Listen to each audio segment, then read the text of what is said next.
When the storm outside rages, peace is not found by running away, it's found by being still within. Life is not always gentle. There are days when everything seems to fall apart. The plans, the people, the peace. Maybe you've been through that. Sleepless nights, anxious mornings, waiting for clarity that never came. And yet, somewhere deep inside, a voice whispers, "Stay calm, this too shall pass." But how? How do you stay relaxed when life feels impossible? How do you breathe when the weight of the world is pressing on your chest? My friends, today, let's explore 7 powerful lessons, 7 quiet truths that can help us remain calm, even in our hardest seasons. Because peace is not the absence of problems. It's the presence of purpose, faith, and trust, even when everything hurts. There are moments in life when everything feels like it's closing in. The noise, the pressure, the fear, they all seem to collide at once. It's like standing in the middle of a storm, trying to hold your ground while the wind pulls you in every direction. In those moments, most people try to fight the storm. They try to push harder, run faster, or think louder. But the truth is, sometimes peace doesn't come from doing more. It comes from pausing, from breathing, from remembering that before you break, you can always breathe. When we lose control, the first thing we forget is something so simple, our breath. The breath is our life's rhythm. When we are calm, it flows gently. When we are angry, it becomes shallow. When we are afraid, we hold it back. And so, the first act of self-care during chaos is not to fix the world outside, but to return to the rhythm within. Because every conscious breath reminds us, I am still alive, I am still capable, and I am not defined by this moment of pain. Once a young man came to a monk and said, "I've tried everything. I've prayed, I've worked, I've begged life to change, but my mind just won't stop racing." The monk smiled gently and said, "Before you try to change your life, try to sit and breathe for 10 minutes. The man laughed. "Breathe? That's too simple. I have real problems."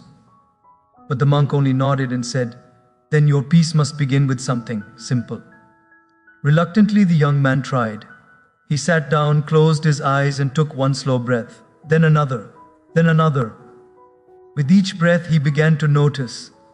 His shoulders softened, his heartbeat slowed, and his thoughts became quieter. He realized something powerful. Peace was not far away. It was within him all along, hidden beneath the noise of his panic. We underestimate how powerful stillness can be. The world trains us to act, react, and move. But sometimes, wisdom is found in the pause between the chaos. Just as music is not made of notes alone, but the silence between them, life too finds meaning in its pauses. When you take a breath in the middle of stress, you're not running away from your problem, you're preparing yourself to face it with clarity. Because a calm mind can see solutions that an anxious mind never will. Think about it. When you are angry and speak, do your words heal or hurt? When you are anxious and decide, do your choices bring peace or regret? Most of the damage in relationships, in careers, and even in our own hearts comes from reacting too soon, without breathing, without centering ourselves. A single deep breath can save a moment. A few deep breaths can save a relationship. A daily habit of mindful breathing can save a life from breaking under its own weight. So the next time you feel overwhelmed, pause. When you get bad news, before reacting, pause. When someone hurts you, before replying, pause. When you're about to make a decision out of fear, pause. That small space of silence between reaction and response is where peace lives. It's where wisdom whispers softly, guiding you toward what truly matters. Breathing consciously is also a form of prayer. Every inhale says, "Thank you for life." Every exhale says, "I trust you with what's next." It's a conversation between your soul and the divine, wordless but deeply sacred. Sometimes the best way to pray is not through words but through presence. Just being still, breathing deeply, and remembering that the one who gave you breath is still with you in the storm. We can't always control the storms outside, but we can always calm the storms within. That's what breathing teaches us, that peace isn't something to chase, it's something to uncover. The next time you find yourself at the edge of breaking, remind yourself, this breath is proof that I'm still capable. This breath is proof that I still have a choice. Breathe until your mind quiets enough to hear your heart again. Breathe until your fear softens into faith. Breathe until you remember that even in chaos you are not powerless. Because peace begins not when the storm stops, but when you learn to be still in the middle of it. There comes a time in every person's when no matter how hard you try, things just don't go your way. You plan, you prepare, you give your best, yet something slips out of your control. You face rejection, loss, misunderstanding, or unexpected change. And in those moments, the mind starts to scream, fight harder, don't let this happen. But sometimes fighting the wave only makes you sink deeper. The more you resist life's flow, the more exhausted your soul becomes. True peace begins not when you conquer the storm, but when you learn how to float through it with faith. Imagine being caught in the ocean, struggling against a strong current. Panic sets in. You fight the water, you kick and flail, trying to reach the shore. But the more you resist, the faster your strength fades. Then someone on the shore yells, "Stop fighting, lie back and float." At first, it sounds ridiculous. How can you survive by letting go? But when you finally surrender, your body begins to rise. The water that once felt like your enemy becomes your support. You realize that the ocean never wanted to drown you. It only needed you to trust its rhythm. Life works the same way. When things fall apart, our instinct is to control, to fix, to demand answers. But there are seasons when God's greatest lesson for us is surrender. Not giving up, but letting go. There's a difference. Giving up is born of despair. Letting go is born of wisdom. It's the courage to say, I may not understand this right now, but I trust that something good is being shaped out of this. That's faith in its purest form. The peace of trusting the process even when you don't see the purpose. A young woman once came to her spiritual teacher, tears streaming down her face. She said, "Everything I loved is slipping away. I prayed, I worked, I tried, but nothing is in my control anymore. What should I do?" The teacher smiled and said, "You remind me of someone drowning in a river, clinging to a rock in fear of being swept away. You think the rock is Savin. But it's actually keeping you from reaching the shore. Sometimes life shakes us not to break us, but to make us let go. Letting go doesn't mean you stop caring. It means you stop carrying what's not meant for you. It means trusting that what leaves your life was never meant to stay, and what's meant for you will never miss you.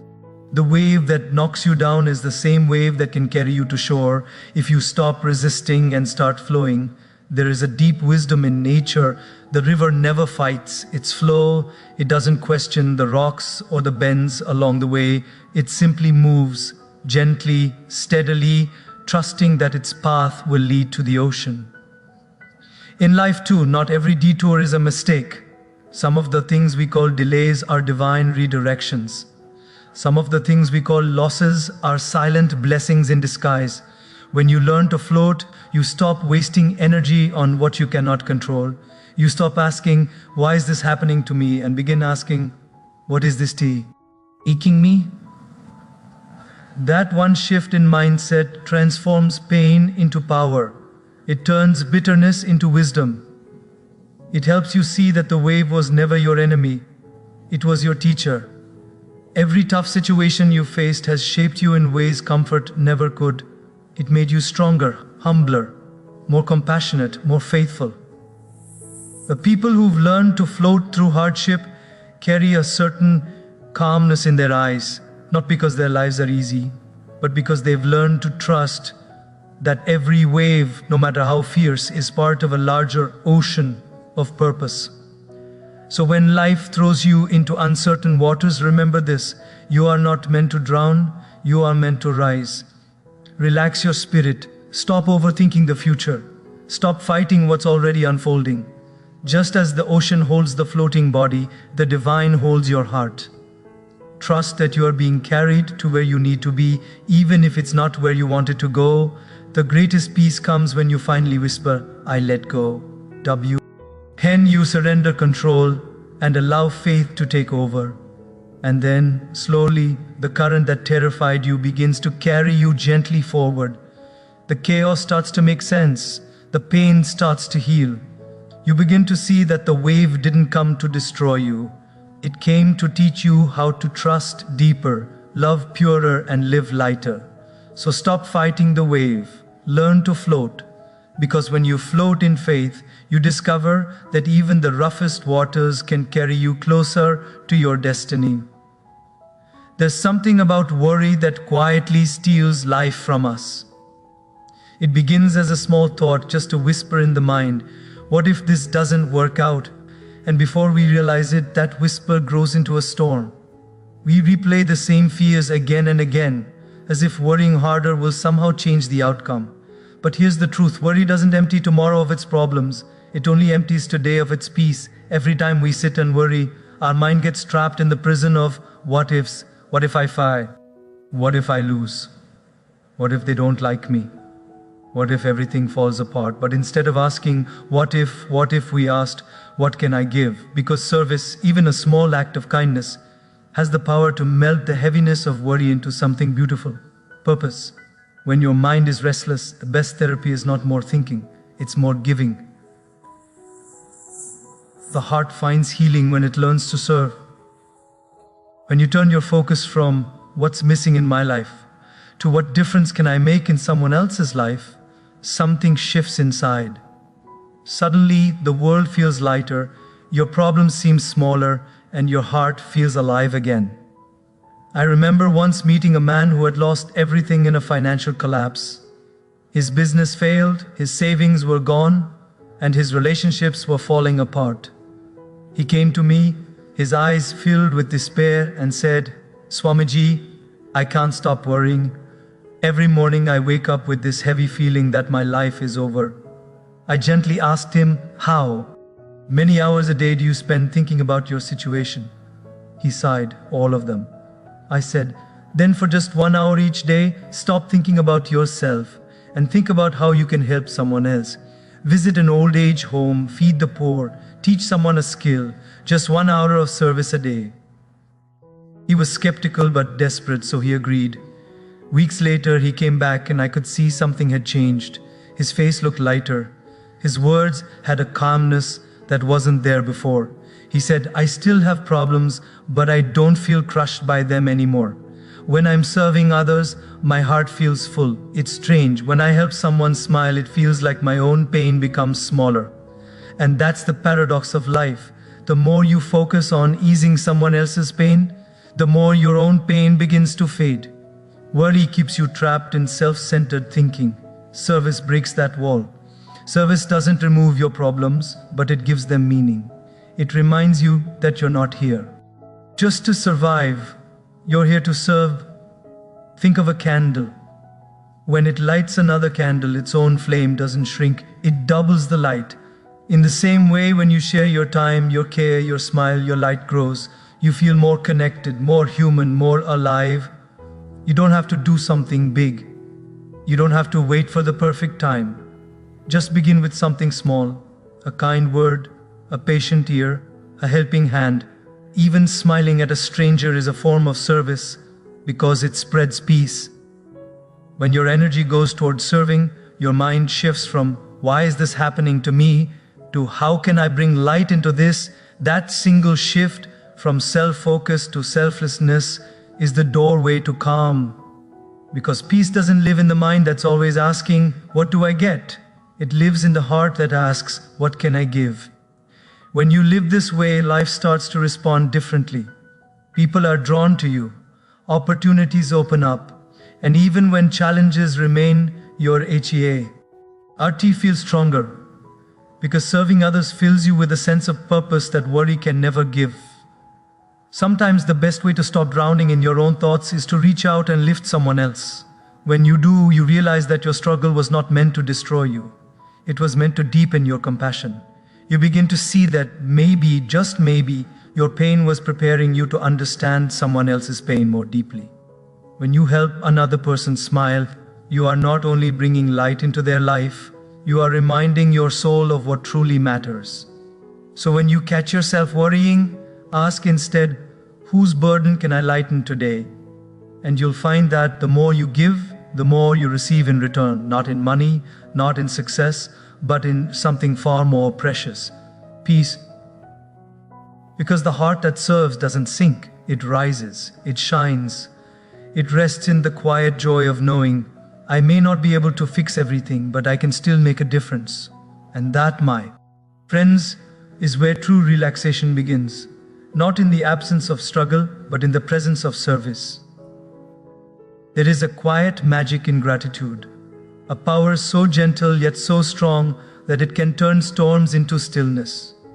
But the truth is, gratitude rarely comes easily when life gets hard. When things fall apart, when people disappoint us, when dreams crumble, the last thing the mind wants to say is thank you. Instead, we grumble, we question, we resist. And yet, those who have truly tasted peace know this secret: gratitude is not a reaction, it's a decision. It's a sacred choice to focus on what's right, even when everything feels wrong. Tension begins when we focus on what's missing. Tranquility begins when we focus on what's present. The more we chase what we don't have, the more restless we become. But the moment we pause and say, wait, I still have this breath, I still have this chance, I still have love somewhere around me, a small shift happens inside. The heart softens, the mind slows down, the storm begins to quiet. Once I met a young woman who had gone through a painful breakup. She was bright, kind, and deeply emotional, but her spirit had dimmed. She said, Swamiji, I've lost everything that made me happy. I smiled and said, everything, take a breath. She looked at me confused. What do you mean? I said gently. That breath you just took, did it cost you anything? She smiled faintly. No. Did it bring you life? Yes, she said softly. Then you haven't lost everything. Tears welled up in her eyes because in that moment she realized that even in her pain she still had something to be grateful for. Her breath, her heartbeat, her hope. Gratitude doesn't deny pain, it transforms it. It doesn't erase loss, it reveals what's left. When life gets tough, gratitude doesn't come naturally. You have to cultivate it. It's like tending a garden in a storm. The weeds of complaint grow fast, but the flowers of thankfulness require care. You have to look intentionally for blessings. Not because they're rare, but because the noise of worry often hides them.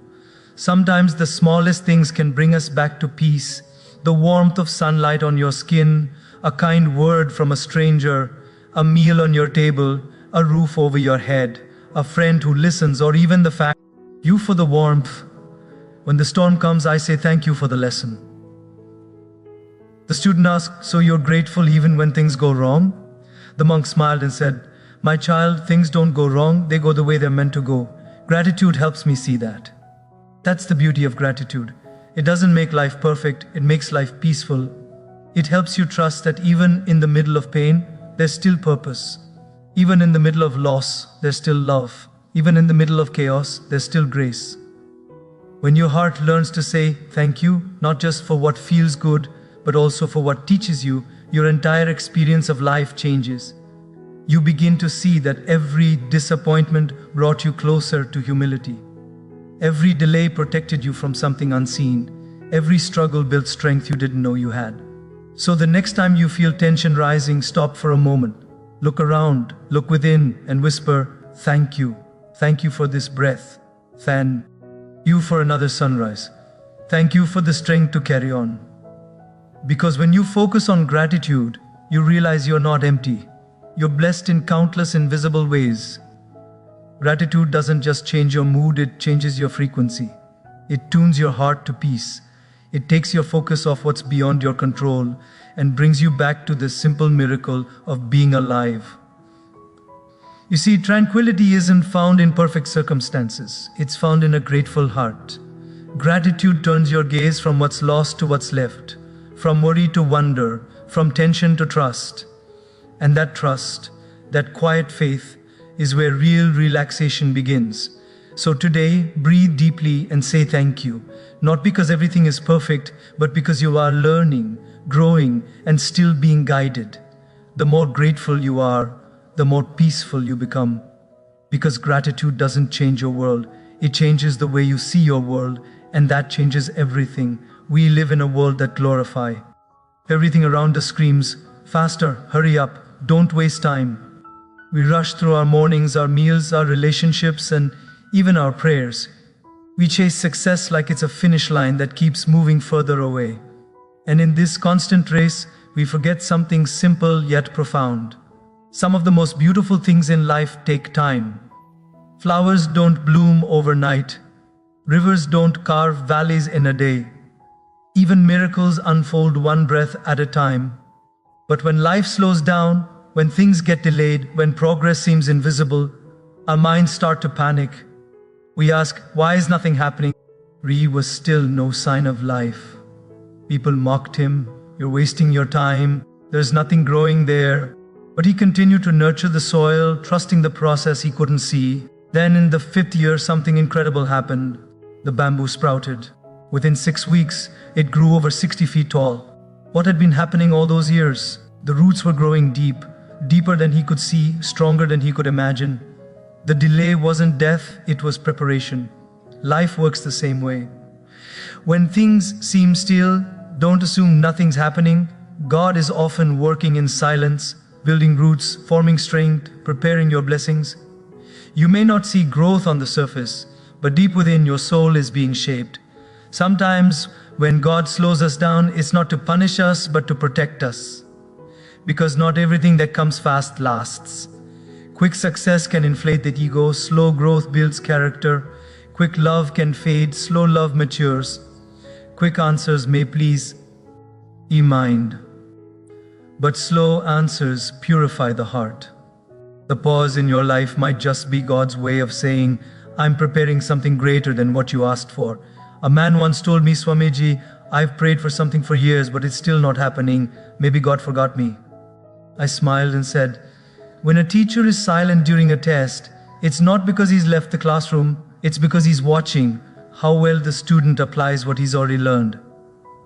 In your silent seasons, God is watching, not to judge, but to strengthen you. He's teaching patience, humility, and faith, qualities that no easy season could ever teach. Every delay in your life carries a divine purpose, to align your heart with what truly matters. Think of the caterpillar. When it's trapped in its cocoon, it must wait, still silent in darkness. But while it waits, it's not dying, it's transforming. The same is true for you. When life feels still and uncomfortable, maybe you're in your cocoon season, the phase between what you were and what you're becoming. And when the time is right, you will fly. So if the door hasn't opened yet, don't break it down. Trust that it's locked for a reason. If your plans haven't taken off yet, don't despair. Maybe the runway is being cleared for a smoother takeoff. And if you feel like you've been standing still while everyone else moves ahead, remind yourself, flowers don't compare when they bloom. They simply trust the season. The divine knows when you're ready, when your heart is aligned, when your lessons are learned, when your roots are deep enough, then things begin to move. And when they do, they'll move so swiftly, you'll understand why it took so long. Patience is not weakness, it's wisdom. It's faith in motion. It's the quiet confidence that while you wait, something sacred is unfolding. So slow down. Stop measuring your life by deadlines and checklists. Take a walk, breathe, be present. The world won't fall apart if you rest. God is TI. Lurking, even in the silence, even in the stillness, even in the places where you feel forgotten. Remember, faith is not believing that everything will happen instantly.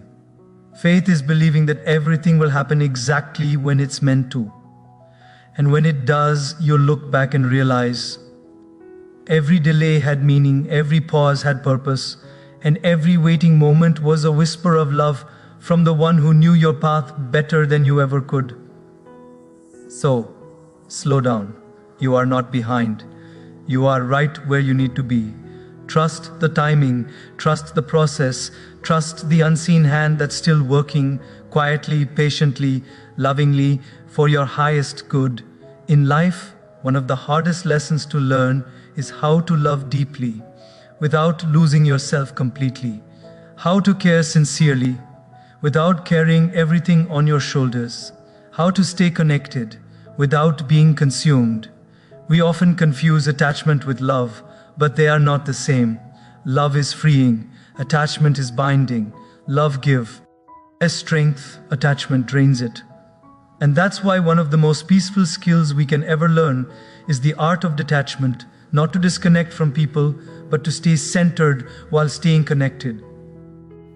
You see, when we love with attachment, we make someone or something the source of our happiness. We say, I can't live without you, or I'll be happy when this happens, and without realizing it, we hand over the keys of our peace to something fragile and temporary.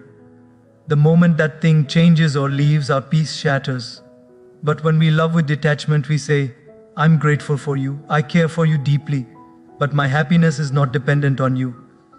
That is freedom, that is maturity, that is love with wisdom. There was once a gardener who loved his flowers dearly.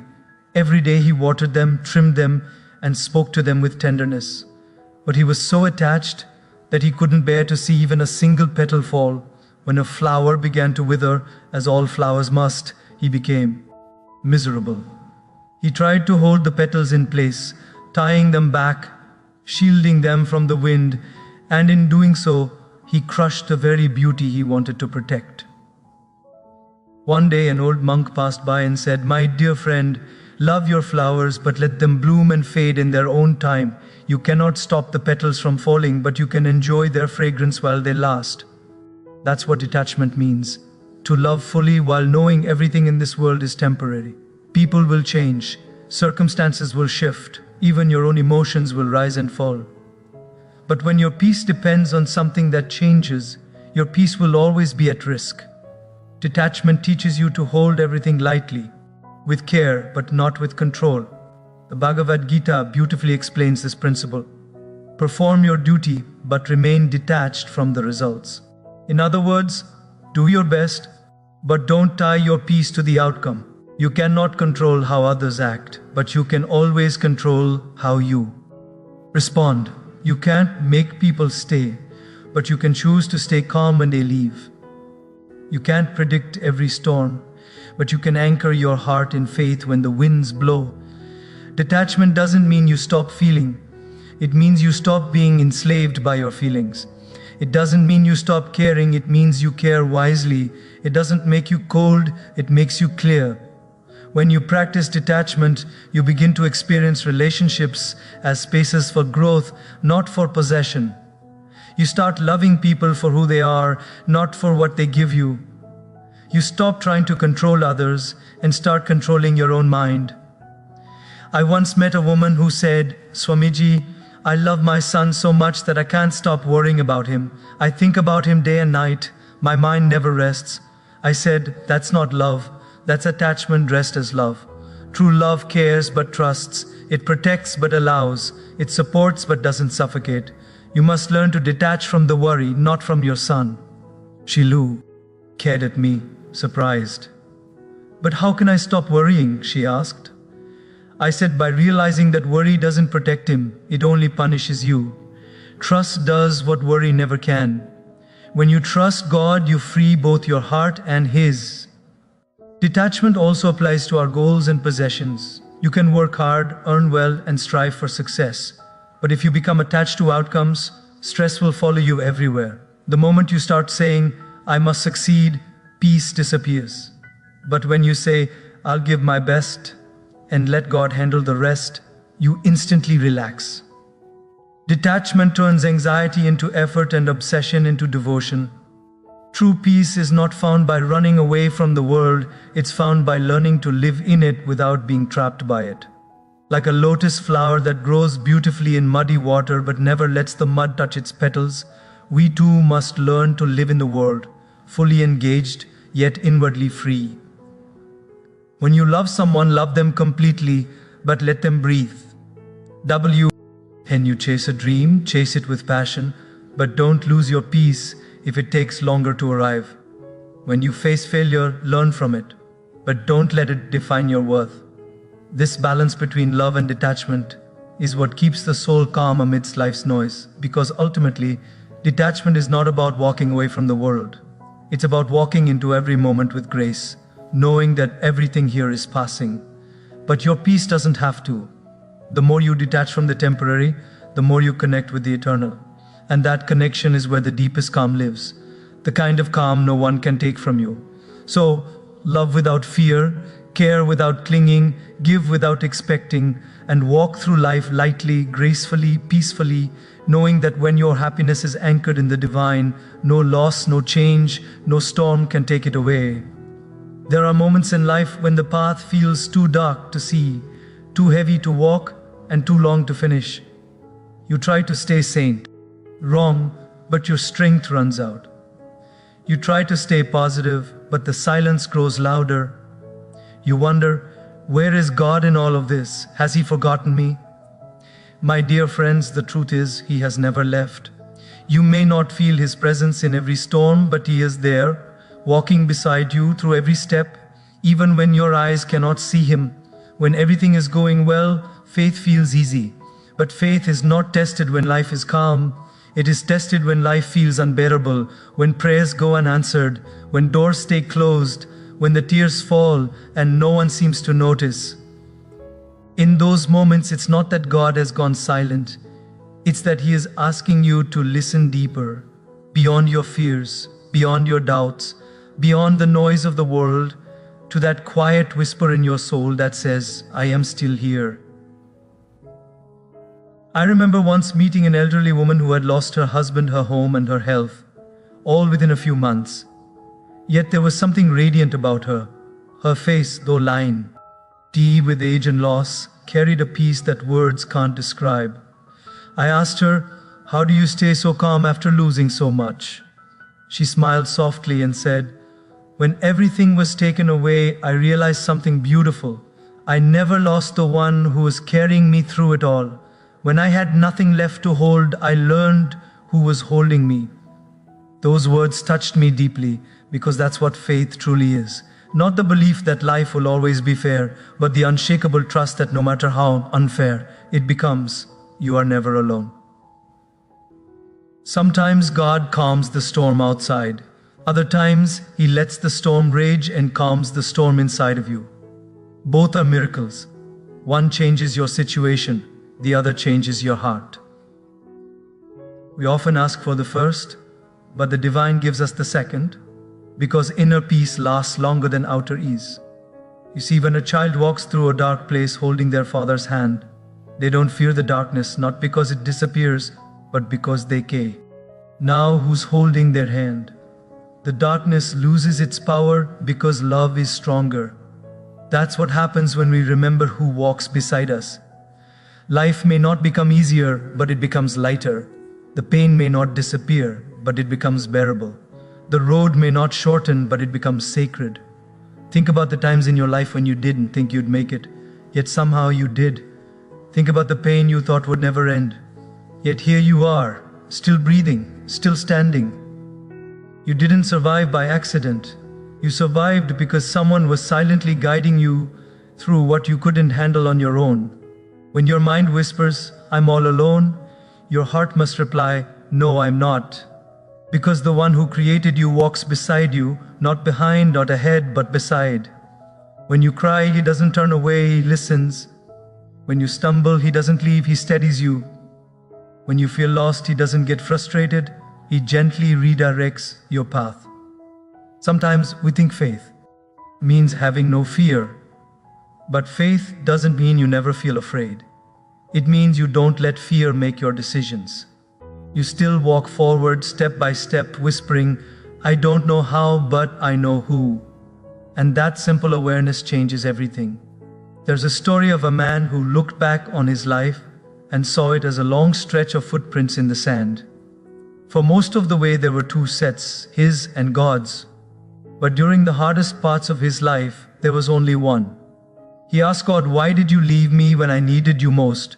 And God replied, my child, those were the moments when I carried you. Sometimes you don't realize who's been walking beside you until you look back and see how far you've come. That strength you found in your weakest moment, that was grace. That peace you felt when everything else failed, that was presence. That hope that flickered in the middle of your despair, that was His light guiding you home. So when the road gets dark, when your prayers fail, L unanswered. And when you start to wonder if you can make it through another day, remember who walks beside you. You are not walking through life alone. You are walking with the same presence that created the stars, calms the seas, and holds the universe together. And if he can hold galaxies in perfect balance, he can surely hold your life too. Keep walking, my friend, one step at a time, one breath at a time. Don't give up because you can't see the destination. Trust that you are being led, because faith is not seeing the path. Faith is knowing that the one who walks beside you knows exactly where it leads. And when you finally reach the other side, you look back and realize every struggle, every tear, every silent night was not a sign of God's absence. It was the evidence of His presence. He was walking beside you all along. My dear friends, life will never be free of challenges. The storms will come, the waves will rise, and sometimes the nights will feel longer than days. But remember, peace is not found when life gets easier. Peace is found when your faith gets stronger. When the world rushes you, breathe before you break. When life pushes you down, don't fight the wave, learn to float. When worry takes over, serve instead of stressing. When tension builds, count your blessings until your heart remembers gratitude. When you feel stuck, slow down, God is still working. When love or success seems uncertain, detach without disconnecting. And when everything feels impossible, remember who walks beside you. These aren't just lessons, they're lifelines. Because when you learn to pause, to trust, to serve, to be grateful, to wait, to release, and to remember, you stop living in reaction and you start living in realization. The realization that your peace was never lost. It was only hidden beneath your panic, waiting to be remembered. No matter what you're facing today, know this: you are not alone, you are guided, you are loved, and you are exactly where you are meant to be in this moment. Even the detours are part of the destination. Even the silence is part of the song. Even the waiting is part of the work. So, walk gently, breathe deeply, live faithfully, and when your heart begins to race with fear, slow it down with truth. I may not know what tomorrow holds, but I know who holds tomorrow. Because the calmest souls are not those who never face storms, they are the ones who have. Learn to trust the one who commands the wind. So today, let peace return to you. Let faith rise within you, and let this truth stay with you forever. Even when life feels uncertain, God's presence is not just watching your path, He is walking it with you.